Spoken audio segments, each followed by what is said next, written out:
Wrong route లో రావడమే కాకుండా తమ స్కూటీని ఢీకొట్టాడంటూ బస్సు డ్రైవర్ పైన దౌర్జన్యానికి దిగారు ఇద్దరు యువకులు. ఆ తర్వాత కారులో మరికొంతమంది వచ్చి బస్సు పైన దాడి చేశారు. అద్దాలను పగలగొట్టారు.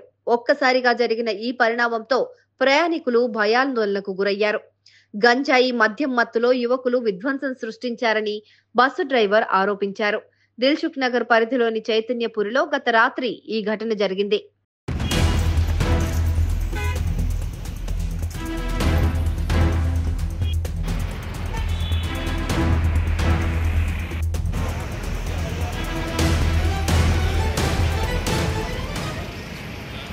ఎస్వీటీ ప్రైవేట్ ట్రావెల్స్ కు చెందిన బస్సు పటాన్ చెరువు నుంచి బీరంగూడ మీదుగా ఆంధ్రప్రదేశ్ వైపు వెళ్తోంది.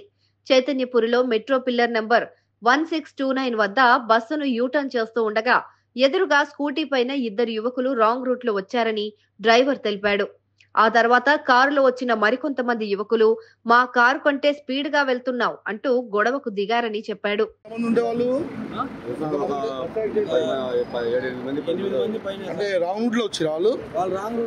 స్కూటీ మీద కారులో వచ్చి ఒక నలుగురు ఐదుగురు దిగారు. అర్థమా ఎవరు పడుతుంది మీరు సైడ్ పోయిన తర్వాత అయిందా? అచ్చా సిగ్నల్ వేసి సైడ్ తీసాను. అక్కడ ట్రాఫిక్ అయితే కదా అని చెప్పి వెనకొచ్చే పనులు ఉంటే మళ్ళీ తగులుతుందని చెప్పి నేను సిగ్నల్ వేసి సైడ్ పెట్టాను. సైడ్ పెట్టిన తర్వాత వాడు మాట్లాడతాం దిగు దిగు అని చెప్పి దిగిన తర్వాత మాట్లాడుతుంటేనే వాళ్ళలో ఇద్దరు వచ్చేసి మీద పడి కొట్టారు. మళ్ళీ ఇద్దరు తర్వాత మిగతా వాళ్ళు ఒక నలుగురు దాకా ఉన్నారు. ఆరుగురు పట్టుకొని కొట్టారు సార్. వాడేమో కర్ర తీసుకొని కొట్టారు సార్. అప్పటిదాకా ఎవరు పబ్లిక్ లేవలేదా? పోలీసులకు ఫోన్ చేద్దామని చెప్పి మేము కాల్ చేస్తాం. పోలీసులతో సపోర్ట్ ఇచ్చింది మీకు అంతా వచ్చి. ఆందోళనకు గురైన ప్రయాణికులు వెంటనే 100 కు ఫోన్ చేసి పోలీసులకు సమాచారం ఇచ్చారు.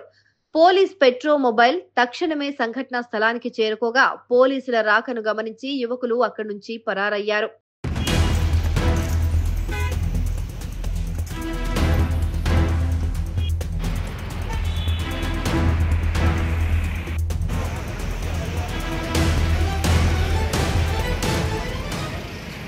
బస్సు డ్రైవర్ ఫిర్యాదు మేరకు పోలీసులు కేసు నమోదు చేసుకుని దర్యాప్తు చేస్తున్నారు. ప్రయాణికులను బస్సు డ్రైవర్ క్లీనర్ ను విచారించి వివరాలు సేకరించారు. గంజాయి బ్యాచ్ ఆగడాలు మితిమీరాయని కఠిన చర్యలు తీసుకోవాలని ప్రయాణికులు కోరారు.